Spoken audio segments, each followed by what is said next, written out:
making millions of money. Oh my God. Millions of money. Selling alcohol during prohibition. Hit it. They're here. Don't cross the streams. Bueller. I'll have what she's having. Great Scott! Why'd it have to be snakes? Yippee-ki-yay, motherfucker. Bueller. My name is Inigo Montoya. You killed my father. Prepare to die. I'll be back. I am your father. Bueller. I feel the need for speed. It's showtime. Hello, sister. Hi, how are you today? I am doing good. How are you feeling? I am feeling like someone ran over my arm today. Yeah, I did something to it. So I feel ya. Laundry's harder. Not that anyone cares, but things are hard. Oh, man. But yes, welcome back, everyone. Welcome back to the Silver Screen Sisters. Woohoo. I'm Sophie, and I'm Billy. we're here to talk about a movie today. I'm very excited. You sound really excited, let me tell you. Really excited to get this over with, because it's been too long.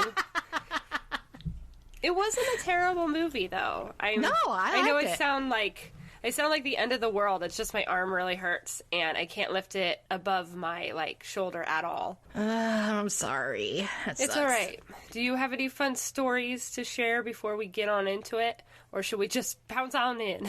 I got a story for you. Okay. So last week, I was on the couch. I don't even remember, probably watching TikTok videos or reading or something. And I look up, and there's Goku on the windowsill. Goku is my cat, my 5-year-old Tabby. And he is sitting on the windowsill, and I'm like, what the hell is on your face? So I stop everything, and I get up, and I go over to the windowsill, and there he is with a claw sticking out of his nose. He has a tendency to go after Millie, my older cat. And apparently she just had enough of his shit, so she went to swipe at him, and I guess she had a nail ready to come off because it stuck right into his nose. Well, there we go. Everyone, Billy's a cat mom for sure. I am absolutely a cat mom, and it was pretty hilarious. Gosh, that would freak me out. It was so funny, but he's fine. He's totally fine. Right, he's fine. He'll No probably issues. do it again. Oh, yeah, easy. Because, cats. Cats are, predictable but unpredictable. Mm-hmm.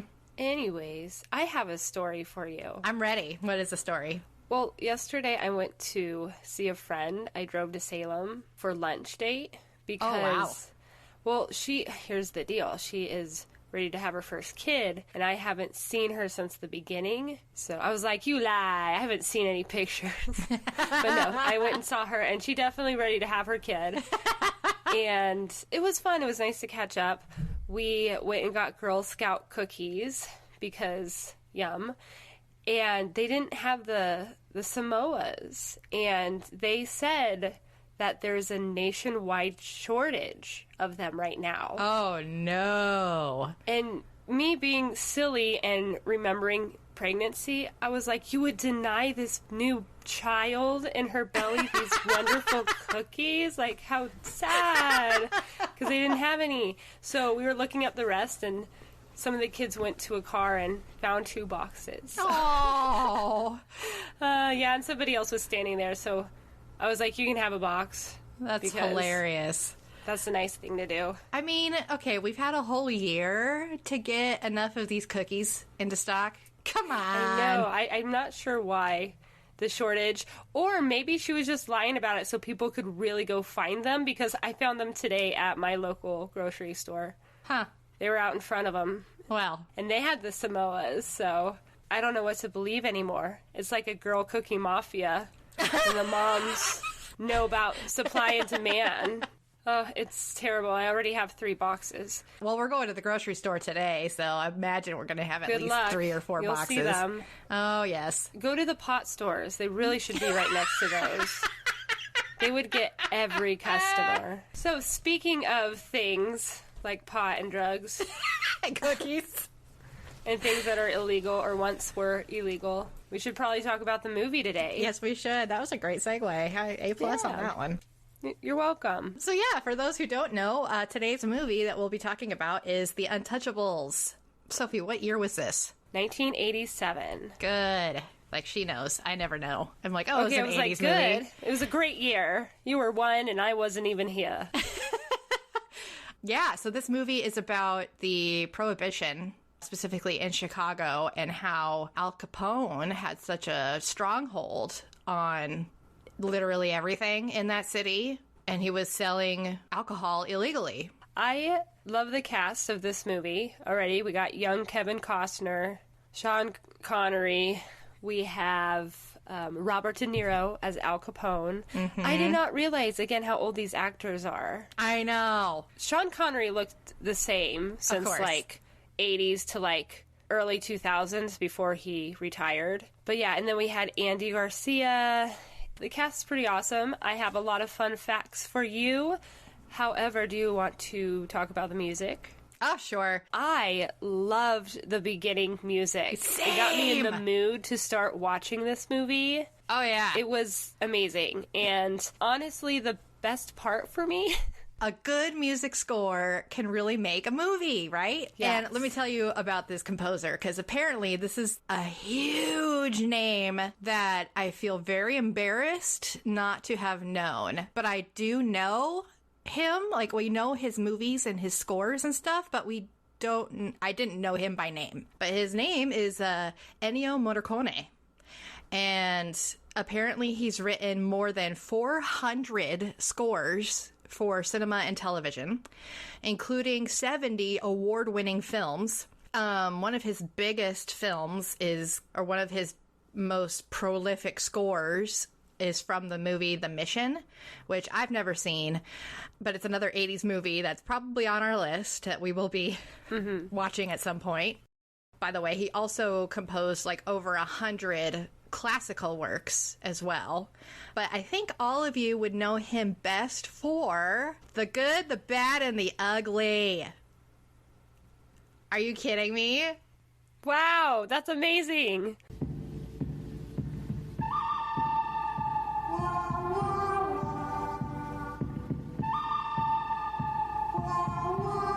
Yeah, they put that in everything, but I never saw the movie. I've never seen a movie either, honestly. But the music, I know the music. Come on. Oh my god. I really liked the beginning of the music. I will say, though, that there were a few times in the movie where they had that saxophone playing, and that was a total 80s thing, and that kind of was like... It did have that film noir sax kind of feel. And maybe that's what they were going for, honestly. But I don't like that. It's not my favorite genre. Yeah. And it was like, you know, they were mixing the genres a little bit, and I could see that as an artistic decision that they would have made. But yeah, it was interesting. And yeah, I liked it. I really liked it. But right after that, right before that popped on, like who the music was composed by, did you see the name that popped up of who was responsible for the wardrobe? No. Armani. Oh, cool. Giorgio hey. Armani. Which makes sense because literally everybody's wearing suits the entire frickin' movie. They all looked great. They all looked fantastic. So. I also did look up the writer as well, because I felt like the writer and the writing of this movie was so good. David Mamet, I think is how you say his name. And he's won a Pulitzer Prize, and he's received several Tony nominations for plays. Nice. He's also written movies, obviously The Untouchables, Hannibal, Heist. He's written a lot of books as well. He's a writer. He's like a writer, which, I mean, if writer's a writer, but he works on all kinds of genres and like plays and movies and books, and just like, wow, he's got talent. And every time like there was a line in the movie, I was like, oh, a writer wrote that. Anyway. Sweet. Did you like the dialogue? Did you like It's not as memorable as I would like it to have been. Mm-hmm. Overall, again, great music, great suits, great interaction. Mm-hmm. I felt like it was pretty memorable to me. But for me, for some reason, just a couple parts. But we'll get into that more. We'll get into it. Here, I will go over my facts that I have found. Okay. Are you ready? I am ready. All right. I even wrote untouchable info. Woohoo! Okay, we know this is based off legit stuff. Al Capone, definitely a criminal, killed lots of people. This was all about his finances and not paying his taxes for years and years. That was the only way they could get him. Right. At that time. That was his downfall. Mm-hmm. And this was also the time of prohibition. So the last survivor of all of this, his name was Albert H. Wolfe. He was actually a consultant for Kevin Costner in the movie. Ooh. Which is fascinating. First off, this whole movie was based off of a lie. It's factual, however, the information I found online, I'm just going to read it to you. Okay, I'm ready. In real life, Al Capone never once attempted to kill Elliot or any of his men. He knew it would be bad for business, obviously the feds and the police.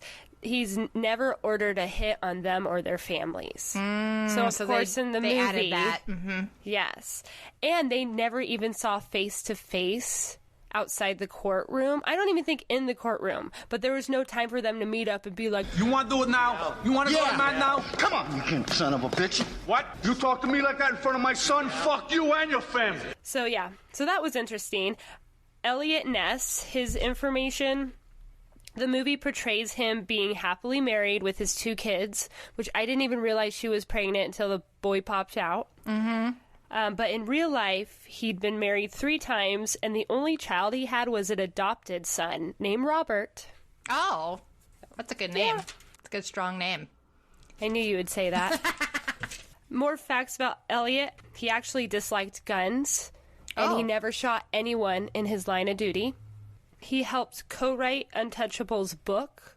Ooh. Because they made one with, I guess that was Oscar Fraley. He wrote it. Oh, interesting. And later on, it became a TV series. Ooh, well, now I'm going to have to go find that.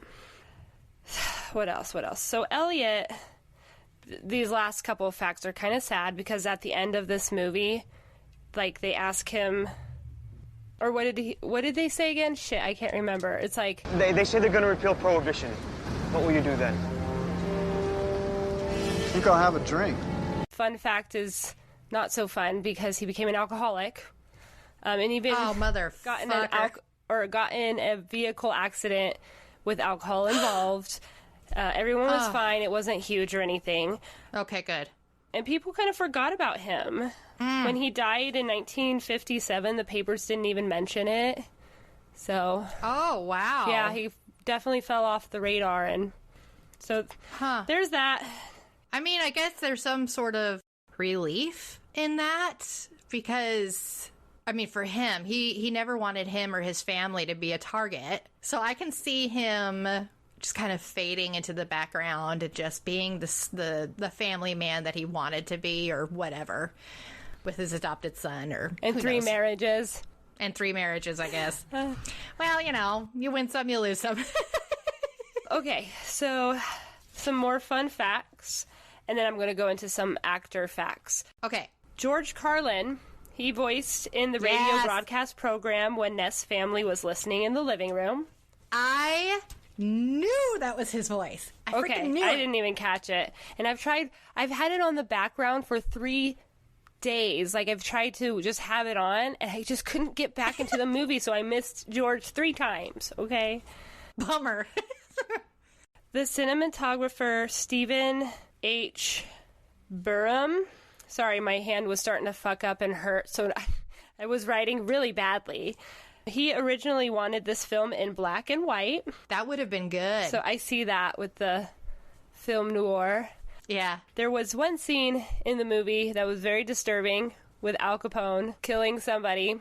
So that was actually real. It was a real dinner scene in Illinois. So in the dinner scene where Al Capone hits the guy, it was actually 3 guys because they were plotting to assassinate Al Capone and take over the business.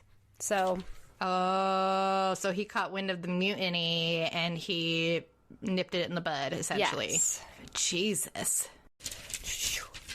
All right, let's talk about Robert De Niro's character. Amazing. Because the director wanted Robert De Niro, And they had some guy before him, but Robert De Niro became available. So they were like, thanks for your time. Here's money and go. I mean, it was Robert De Niro, right?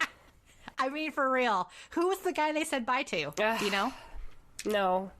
I'm too lazy to look it up, too. I'm sorry. Okay. I'm sorry, guys. It's been a long day. Motherhood's hard. It's been a long day. Okay. So Robert De Niro is a method actor. So here's a couple things he did.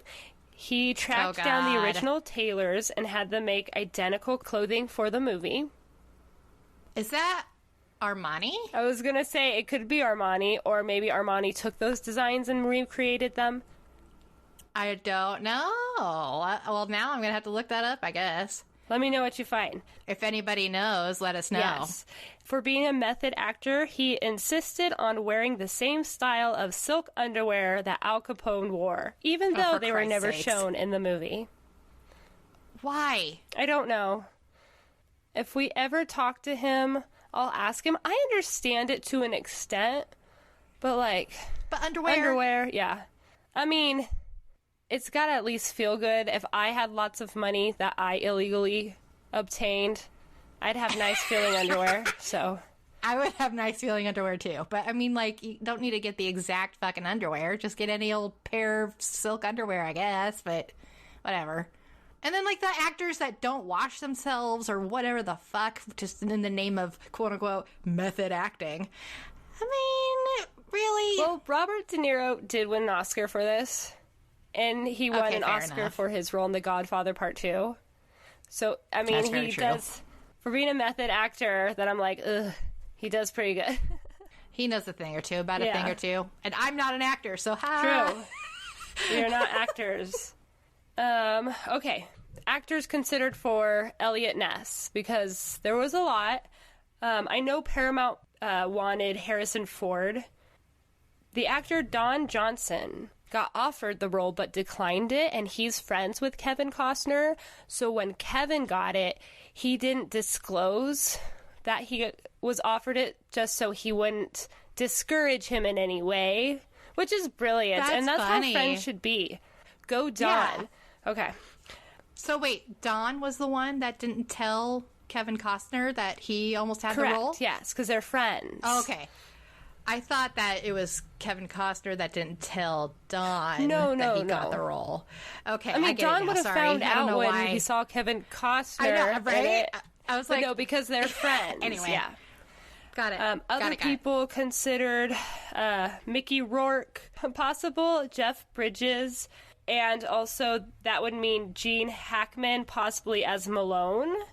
But that was the only one I could find for Malone. Yeah. Mel Gibson was interested in it but couldn't commit to it because of Lethal Weapon. That was in the works. Oh, that's right. And, of course, Jack Nicholson. Of course. Jack Nicholson's going to be in every episode. And at the end of one, if we don't talk about him, I'm going to just say Jack Nicholson. And that's it. Just add it in there as a note. Now I have that to save for when we don't talk about him. This is going to get a little confusing, I'm sorry, but we're going to talk about the Oscars. Okay, I'm ready. So for this movie in particular, there was 3 winners for the cast, which was Kevin Costner, Sean Connery for Best Supporting Actor, and Robert De Niro. Andy Garcia and Patricia Clarkson, they were nominated, didn't win. Fun fact, this was Patricia Clarkson's movie debut. Oh, and she's already nominated. Yeah. Damn. Which is funny because I didn't tell you this. So she made an appearance in a music video with Justin Timberlake. Do you know which one it is? No. Sexy Back? What goes around? I'm ready. I'm a mother lover, you're a mother lover. We should fuck each other's mothers, fuck each other's moms. I'm pushing that lane where you came out as a man. Ain't no doubt this shit is crazy. So she starred in that with Susan Sarandon, and it was pretty good. And that's a sequel. Oh, yeah. If anybody doesn't know. But anyways. That's amazing. I'm like, you go, Patricia. Fuck yeah. Yeah, heck yeah. More on the Oscars. Sean Connery received a lot of criticism because he was playing an Irish-American cop, but used his native Scottish accent. I was wondering. It's like he didn't give a shit. Absolutely. He was like, I'm Sean he really Connery. did it. Yeah. At that point, I wouldn't give a shit either. But I really, like, he was definitely the Irish policeman. But every time he talked, I was like, that's not the Irish brogue. That is the Scottish brogue. What are you doing? So that was funny. And I read a fun fact that I didn't write down, but it was something along the lines that he would leave and go play golf and then come back and act for like 5 minutes. And so I think when they're in the cabin, it looks like a golf suit. Oh, now that's funny. You're right. Oh my gosh, it really does. That made me laugh. He does whatever the fuck he wants. All right, so that's it for the Oscars on this movie, but I wanted to go back around to Robert De Niro's Oscar win for Godfather 2. That was 1974. And he played Vito. I'm going to butcher it. Corleone. He was Vito Corleone. In 1990, The Godfather 3 was made, and Andy Garcia was nominated for an Oscar because he was in it. Didn't win, but he was Vito's grandson. And so it's funny because Andy Garcia's father, or Robert De Niro's son, was named after Al Capone character. It's like everything's connected. Yeah. So that was a weird, fun fact about that. Oh, and also Andy Garcia, he is Cuban, playing an Italian, trying to hide as a non-Italian American in this movie. Yes, in this movie. So I didn't know he was Cuban. Well, that's what IMDb said, so if they're wrong, Andy, you should sue. Anyways, yeah, those are a lot of fun facts that I found. Wow. Let me make sure I'm not missing any. Nope, it's blank. Ta-da! I mean, there was a lot of facts that I found, and I was like, you know, some of it is interesting, but I really stuck to more of the cast and the real life differences as well, because, you know. Yeah, that was really interesting stuff, honestly, and especially if you've watched the movie. Yes. Which I hope you guys did. If not, no worries. You should, but, because there's a lot of good people in it. Like Billy Drago. Oh. I mean, I didn't know his name until after this movie, but I knew he was in everything because I've seen him. Yeah, right? Yeah. This movie was long, but it had a nice flow to it. It had a really good flow to it. I liked it a lot. The editing, the cinematography, the writing, the music. Like, A+ all around. No wonder this was an Oscar-nominated film. I like the narration in the beginning. Like, it was like 1930s, Prohibition, Chicago's billion-dollar empire of illegal alcohol. $1 billion. He knew business was good. In the 20s. He knew. Booze sells. I didn't know if you knew this, but I pick up some things here and there. But when the economy is down, usually booze sales are up. I mean, let's talk about pandemic. It would have gone up way in the beginning. Yeah. Look at me this year. Yeah. Like with my drinking, even though I went out last night.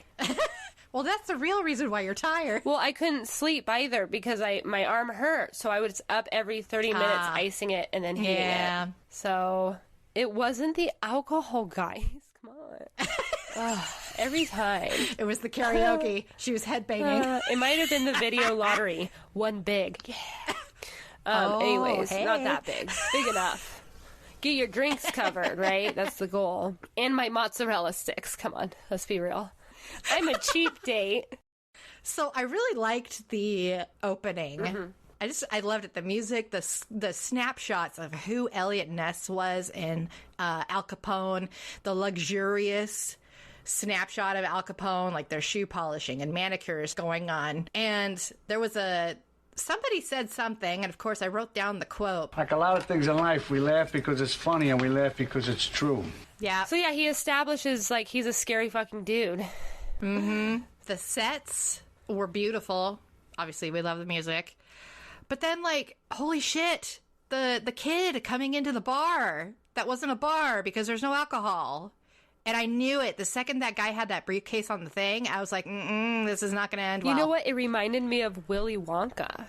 I was like, she's going in to go get candy. Look at this sweet little girl. That's exactly it. What's that guy over there doing with the briefcase? And she was on it. Oh, she was just trying to do the right thing. She was so sweet. Fucked. Yeah. Yeah, that it was guy. So, okay, another part. To be fair, I really did love the music. Apparently, this composer, very talented composer. But when they started introducing Elliot's character and like the family man type of guy, it had this like really cheese-tastic flute type of music. And I'm really sensitive to that kind of stuff because I am a flute player. But like, come on. The flute is a really cool instrument. We don't need to do it on that kind of shit. Anyway, I just had a little beef with that. Yeah, because he's reading the newspaper about the girl that was in the bombing. And it was like his first day on his new job as, what did they call him? A Treasury Department or something? He's a Treasury Department thing. Okay, pal, why the Mahaska? Why are you packing the gun? I'm a Treasury officer. Elliot Ness goes on in to all of the cops, and knowing the prohibition and Chicago, I knew that all of those cops, any cop that he talked to, the mayor, the chief director, or anybody, was under Al Capone's fingers. Right. It was just under his thumb, whatever. Well, he did a lot of things. I don't think it could all fit under his thumb. Use all the fingers. Right, use all the fingers. Anyways. Thank you for that save. I'm like, don't tell him anything. Don't. Because he had that naivety about him. And I'm like, don't fuck this up before you get started. Well, he did, because obviously he figured out where they were going to do the booze drop. And when he went, nothing was there except for umbrellas. It looked nice on him. Right? But can you imagine what it would be like to have your job tell you that you cannot drink because you have to lead it by example? But it was also one of the most stressful jobs in the world, being a police officer. Did they do a lot of pot?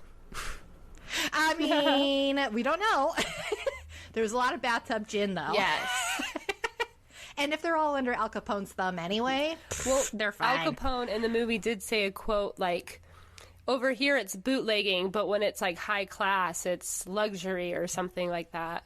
And then I thought he was going to the bridge to say bye. Like all of a sudden he was on the bridge. And I was like, wow. That escalated quickly. Maybe you should drink because... I'm just kidding. That's a terrible joke. I'm sorry. And we are like suicide awareness. I don't want to talk about that too lightly because obviously if you need help, you need help.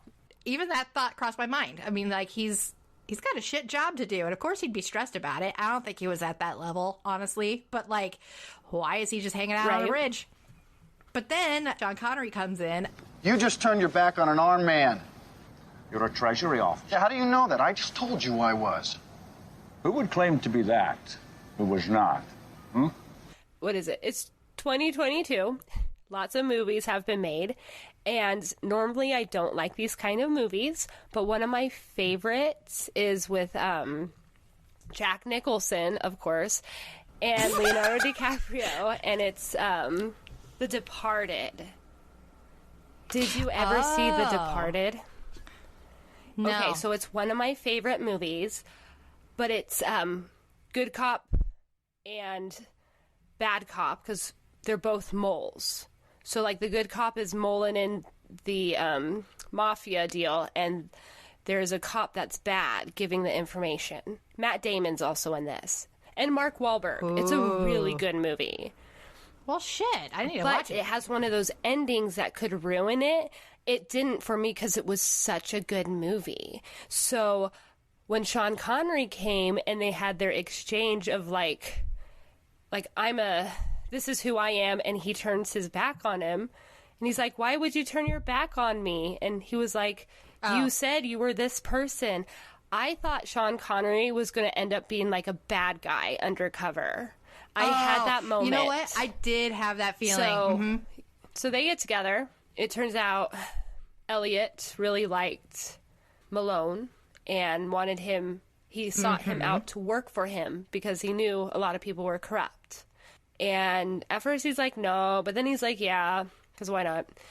And Then we go on the quest for a couple other team members, and that's where we meet Andy Garcia and his character and his shooting skills. Oh, it was so good. He was a very good shooter. And he was really, like, so young and cute. I think of Ocean's 11, and, you know, he's definitely changed. Oh, yeah. So Malone comes into the police department, finds Ness, and he's like, the walls have ears. And I'm like, thank God, Malone's got a brain on his shoulders. So so what do? They go to church. That's right. That's a safe spot. What are you prepared to do? Everything within the law. And then what are you prepared to do? If you open the ball on these people, Mr. Nash, you must be prepared to go all the way. Because they won't give up the fight until one of you is dead. I want to get Capone. I don't know how to get him. Want to get Capone? Here's how you get him. He pulls a knife, you pull a gun. He sends one of yours to the hospital, you send one of his to the morgue. That's the Chicago way. And that's how you get Capone. And that wasn't a real thing that was put in by the director, though. They never really met in a church. Oh, interesting. But it was good form for the movie. Uh-huh. Yes, so Williamson and Stone are the two shooters, or the two guys in the training thing that they are going to go check out. So I love how Malone, the Irish guy, totally calls out Giuseppe Petri, which was Stone's real name, Italian, and which is totally in line with Chicago. Just Italian versus Irish all the time. Yes. They hate each other. So then they go back and forth. What's your real name? That is my real name. Nah. What was it before you changed it? Giuseppe Petri. Jeez, I knew it. That's all you need, one thieving wop on the team. What's that you say? I said that you're a lying member of a no-good race. It's much better than you stinking Irish pig. Oh, I like him. Yeah, I like him too. You just joined the Treasury Department, son. And then they're friends. Which is not like Irish and Italians in Chicago. But anyways. And then we also meet the accountant. Somebody sent him over, and it looked like Kevin Costner was not excited about it, but he's the one that really put the nail in the case against his taxes. Tax evasion, if you will. Yes. Yeah, so we're establishing all these new people coming in, and it's only the 4. Like, they're badasses, and they do a lot. Right? They have the team and all that stuff. And then Ness is like, well, now what? And Malone's like, Mr. Ness, everybody knows where the booze is. The problem isn't finding it. The problem is who wants to cross Capone. Let's go. So at this point, they do the raid. They did really good, and then they go out to dinner. And that's where it gets serial. Then suddenly we are at a very fancy-ass dinner with Capone and a whole lot of people. And as he stands up and he starts walking around. I'm going out there for myself. But I get nowhere unless the team wins. Team. Yeah.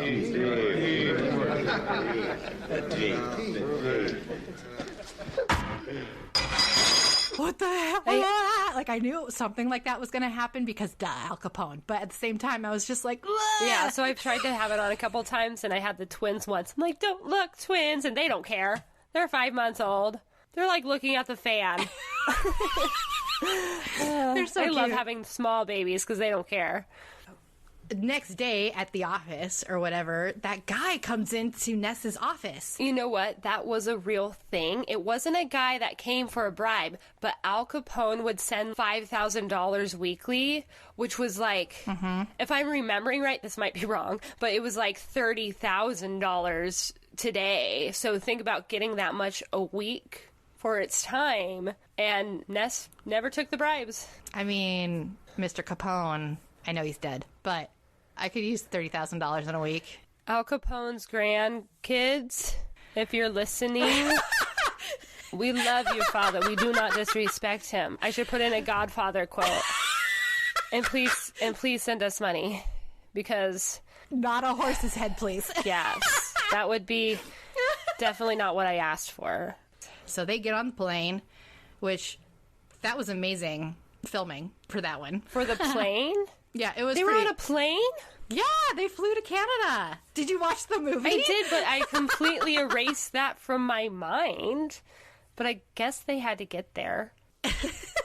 So they're at the Canada border, and they have teamed up with the Mounties. And the Mounties are on one side, the Canadian side, and then these 4 individuals are on this side. Like, on one hand, I was like, well, that's kind of smart because extra surprise. Everybody was surprised. But at the same time, like, not the for other the guys team. weren't ready. Yeah. Yeah. That was pretty funny. And so they start running toward the bridge. Like, we got to go. I got to stop these guys. It was so... This part cracked me up because they were like, the sky is falling type of a moment. But then the horses are just, like, trotting along, and there's no actual galloping, there's no actual like running, or it just felt really slow, but it had really epic music going on. I was gonna say, it didn't feel slow to me now because of the epic music. It was like, save the day. But to me, I noticed the difference between it being slow and the horses trotting versus the epic, crazy, fast music, and I was like, that doesn't work for me. See, and this movie knew that if the music was good, I wouldn't notice what the horses were doing. There you go. So, there you go. Pick and choose your audiences. Also, fair enough, this was the 80s. Like, I think nowadays, it's 2022. We are so spoiled with our cinema, our movies and everything. Literally everything is choreographed down to like a half inch. And that's clearly not what happens here. It's you know, they didn't choreograph these fights, or if they did, they were very roughly choreographed, and it wasn't like a Marvel movie, right, where they're doing all these fancy kicks and turns and jumps and stuff. It was more just like down and dirty. I'm going to punch you, and it's going to hurt, and you're going to go down. So and Marvel movie is Instagram, and this movie is real life, folks. Yes, so pretty much. I like Watch that. those filters. Can we talk about the accountant, though, and how he was just, like, on a rampage? And then afterward, he was just like, I need some whiskey. Oh, yeah. And then that happened, and I was like, don't let them see you. You can smell whiskey. I don't know why he thought that was a good idea. But, I mean, obviously, they didn't say anything. Of course, I wouldn't have either. And it was him and his bros. Like, none of them would have reported it. Especially since we know later on that Malone he had his own whiskey in his own house. Right. Like, he wasn't going to report them. This is very interesting. It's kind of like the whole pot industry, or maybe even psychedelics. I'm not saying, like, go eat a whole bunch of mushrooms, guys, but they have looked at, like, small dosing for help with mental health. And I'm like, that's pretty cool. And I'm excited to learn more about it. I'm not really... I don't think I would actually do it, but, you know, it'd be interesting. But I'm sure back in the day, cops confiscated it and then took it home and was having a good time with their crew. You know, it's just... Well, yeah. I mean, I've heard a story or two in... Doesn't mean it's right, but maybe our laws are stupid and we should fight to change them. So go vote. Right? So... Now they're trying to get something out of the bookkeeper. Yeah, because they found the ledger. But then they killed a guy first. Even Elliot really is anti-killing anybody. So they accidentally killed somebody on the porch, or Elliot killed the guy on the porch. I can't freaking remember. He was already dead. That's the point. Yeah, so he was already dead. He's on the porch just laying there. And then they're trying to get this other guy to talk. And so what does fucking Malone do? Malone goes out to the porch, picks up the dead guy, and starts yelling at him to start talking, or he's going to kill him. I need you to help me to translate this book, huh? And I'm not going to ask you a second time. I'm going to count to 3. 1, 2, 3. And the bad guy in the chair inside is going, okay, I'll talk. Right? Genius. I'm all about Malone's methods. He was doing anything to get this done, you know? So then, like, they had their ups, and now this is where Billy Drago, he, of course, breaks in. He's a really good hitman, guys. And, oh my God, he's amazing. They're, like, back at the station or something, and we've got Agent Oscar Wallace. he's taking the bookkeeper down the elevator, but of course the cops are all connected to Al Capone. So the hitman, Frank Nitti, is waiting for them and kills them. Which was really sad because we've gotten really sad close to these characters. Yeah, well, and then not only that, but the accountant, what was his name? So sad. We forgot his name. I know. The accountant is Agent Oscar Wallace. Yeah, Oscar Wallace. Yeah. Okay, so Agent Wallace, he just was saying how he could really get into field work and like how exciting it is and everything to the reporter. And I was like, that's some really great foreshadowing for what's about to happen. Yes. Yeah. So obviously, Elliot and Malone find them, and and Malone, obviously, he's like, well, of course he knows that the police chief is in on it, and they beat each other up and all that kind of, like, they have a whole showdown later, I think. Yeah, no, this sets him off to go talk to one of the police officers in the dark, and that's how he gets the next piece of information. So it goes through that little montage. Malone gives information from the chief. You've got Ness talking to the DA. But then it goes to a quick snippet of Al Capone, like cheering. I've had too much to drink. Cheersing. So, and your shirt says cheers today. Cheers. That's cute. Yeah, they were ready. They were starting to get ready to go to the opera. That's what it was. Yes. And yeah, when he's at the opera, shit goes down. The bookkeeper, he's on this train.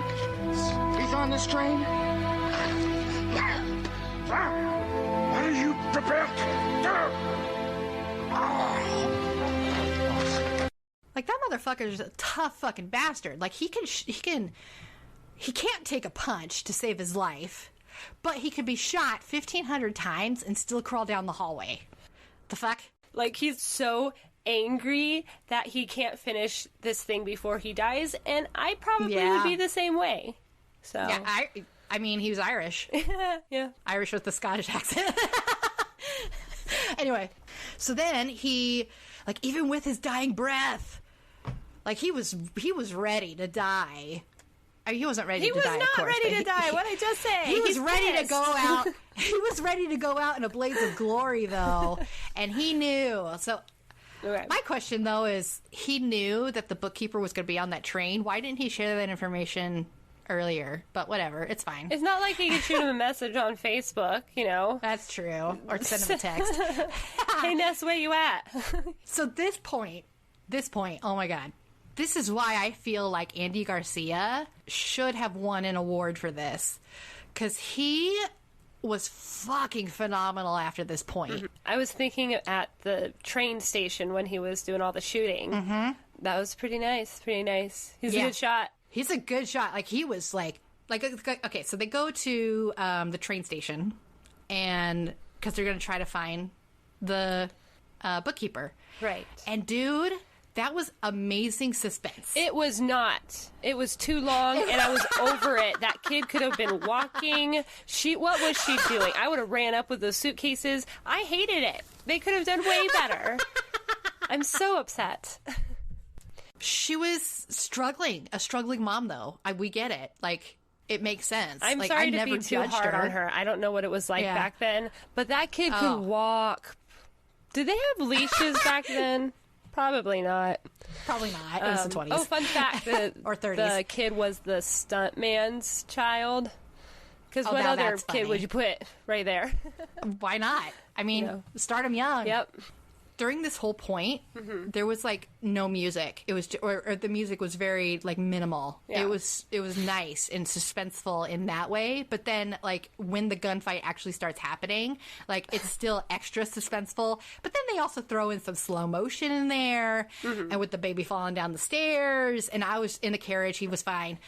And the person they're trying to get, one of the guys was going to kill him. So it was a nice shot from Andy's like, character. I'm going to count. I'm not kidding, Ned. Crazy, you don't have to do this. I'll tell you what you want to know, for Christ's sake. You got him? Yeah, I got him. One! Will you stop it? Take him. 2. But can we talk about that poor baby's hearing after all of this? All those guns going off? No. I was thinking all their poor ears because of his nonsense screaming before the gunfight. There was no reason for him to be crying that way. Come on. You don't know if he had a wet diaper, Sophie, or well, maybe he was old enough to, like, tell her. He was not that small, you know? Okay, true. He looked like he was almost 3. I think of Eli. Oh, yeah, so, that's but true. also parenting was different back then, so. Yeah, very, very. So, yay, they go to court. So Ness and Stone are sitting there, and they're like, what does he have? And I'm literally, like, on the couch yelling at my TV, going, he has the jury, idiots. Anybody could know that. Like, right. I'm sorry. If you're a police officer, if you're an FBI agent, you're going to know that he has his fingers in everything. The question is, what doesn't he have?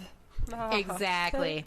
So anyway, I loved that whole like scene where he starts going after the hitman guy, chasing him around. Are you going to shoot him or you're not going to shoot him? It was another like struggle with his character, whether or not he was going to shoot him, right? Mm-hmm. I thought that was really good, strong character development.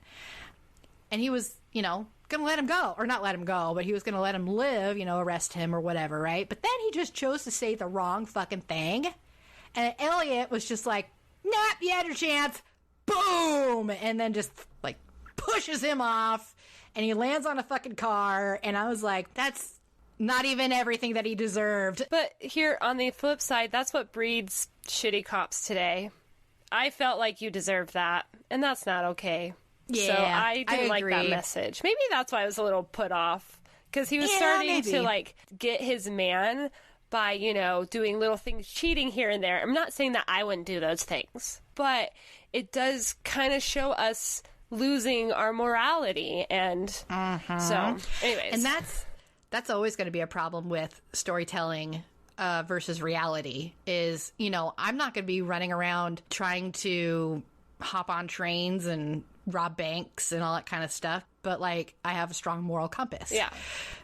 So if I were a cop watching this movie, seeing him do all that stuff, I know that's not legal, and I know I wouldn't do it.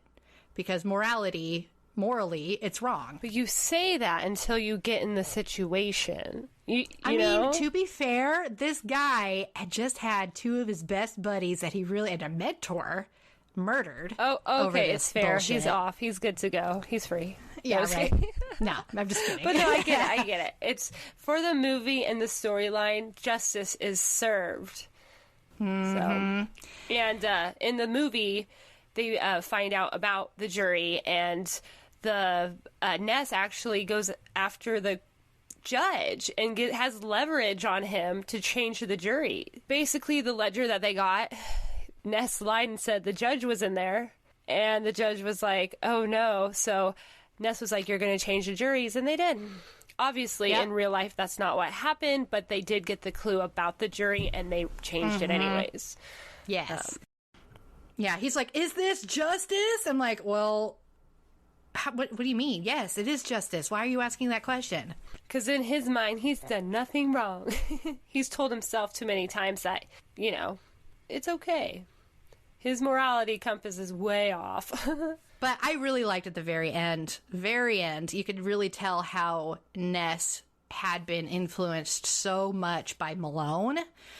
Because he just takes one of the very first things that Malone ever told him and said, never stop fighting till the fight is done. Here endeth the lesson. It was really good writing, amazing writing all the way around, and I just loved it. I loved this movie. Mm-hmm. I really did. Nice. Yeah. I know you loved it. It was good. It was good. So yeah, like, what kind of things would you think that need to be changed if they were to remake this movie? Well, we already talked about it, but they would do the whole nowadays, like, fighting scenes all fast-paced and more of, like, trying to trick us, I think, with who's doing what for Al Capone, and, you know, snitches get stitches, so it was very back and forth. Yeah, but there wasn't really a whole lot in Capone. Like, no development for Capone. It was just like he was just the bad guy. I mean, we all know who he is, so. I mean, for real. But yeah, I think they would just make it for today's audience and the fast-paced stuff. It's a really good storyline, and they could remake this. Don't do that. I was just you need to checking let it where it was. rest. Okay. Yeah. Yeah. Tendinitis, you need to let it rest as much as possible. Why don't they tell Did they you not that? tell you? Or tell me that? They didn't tell you that? Fuck no. Oh my god. Oh my god. No, with tendinitis, She wants me to try to work on it a little bit, like raise it on the wall, but like, yeah. Well, you need to let it rest and calm down first before you can start doing that. Okay. So yeah, what? How would you rate this movie? I am going to rate it 7 out of 10. That's pretty. That's pretty decent. Because it is good as a whole. Again, I put it on a couple times to like just have it in the background. I'm that person. If it's a good movie on in the background, I'll catch parts of it and be like, "This is such a good movie." I just didn't even notice this one on. And I hate that's how I gauge it as a mom of 2, but that's how I gauge what's on the TV. And so yeah, great cast, great costume design, great everything. Just missed it a little bit for me. I would say, I want to say I read that people would put this up there with The Godfather and stuff. And some people wouldn't. It just depends. It depends on depends on me or you.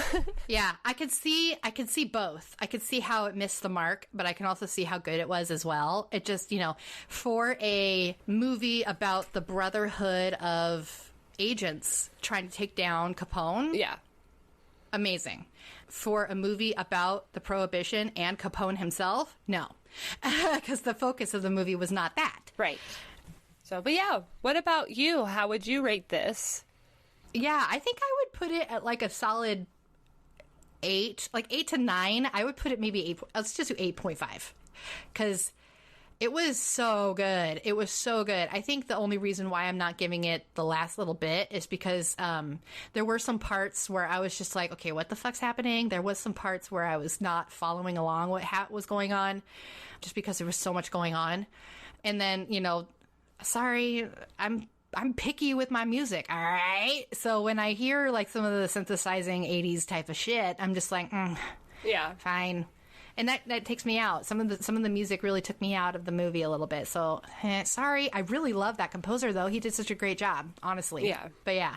All right. Yeah, I'm just, well, it's my personal preference. I love how we're giving our ratings, and then I feel like I have to justify my ratings shut so up. much Don't because justify. It's fine. That's just me. Right.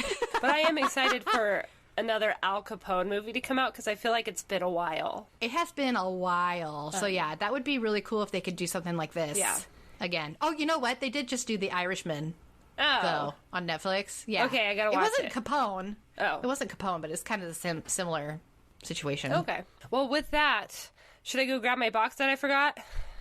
Of course you forgot it. Yes. Okay. Go grab it. Sweet. I'll be right back. All right. Since we have been talking way too long, and we gotta go soon, gotta pick a movie. All right. I feel like it wasn't too long. Hopefully it'll be 2 hours. I'm gonna edit out an hour. Oh, good That's luck. a lot of shit, man. Okay. It is a lot of shit. God. Okay, I'm nervous again. You're always nervous. What the fuck? I'm just gonna not acknowledge you. Okay. We are doing License to Drive, 1988. License to Drive. What is that? I don't know. You can look it up. Let's look it up. Let's look it up. License to Drive. Let's look this up. It says... It says... Oh, it has the Coreys. It's the Coreys. Oh, shit, man. Yeah, Corey... Oh, fuck, I can't remember. Corey Feldman and Corey... Haim? Yeah. A teen decides to go for a night on the town with his friends despite flunking his driver's test. Well, this ought to be fun. And it's got only a 24% on Rotten Tomatoes. I know. IMDb has it at 6.3 out of 10. Oh, my goodness. I mean... Well, this ought to be fun. The box office for it was $22.4 million, and their budget was $8 million. So... Okay, there you go. So we'll see. I think we'll see if we like it. Right? Carol Kane is in it. Oh. Heather Graham is in it. Wow.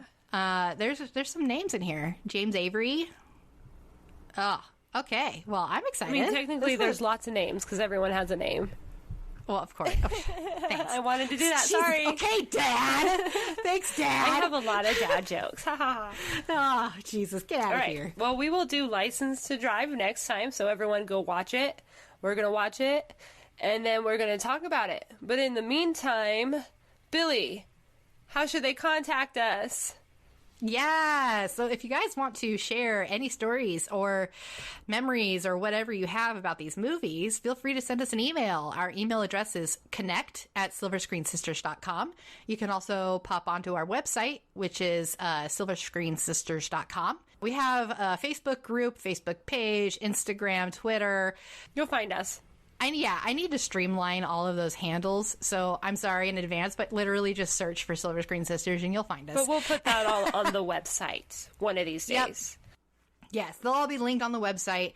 And yeah, that's pretty much it. So, Billy, I hope you enjoy this movie. I hope I enjoy this movie. I hope you do too. Like this, it looks like a fun movie. So it'll be fun. It'll be fun. So, all right, until next week, sister.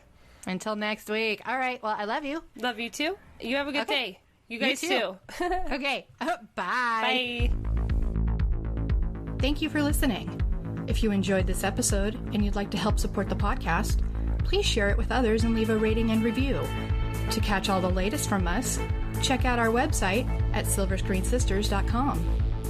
Silver Screen Sisters 80s edition is hosted by Billy and Sophie. Editing is done by Sophie, and cover art was done by Billy, with special illustration work done by Bacencia.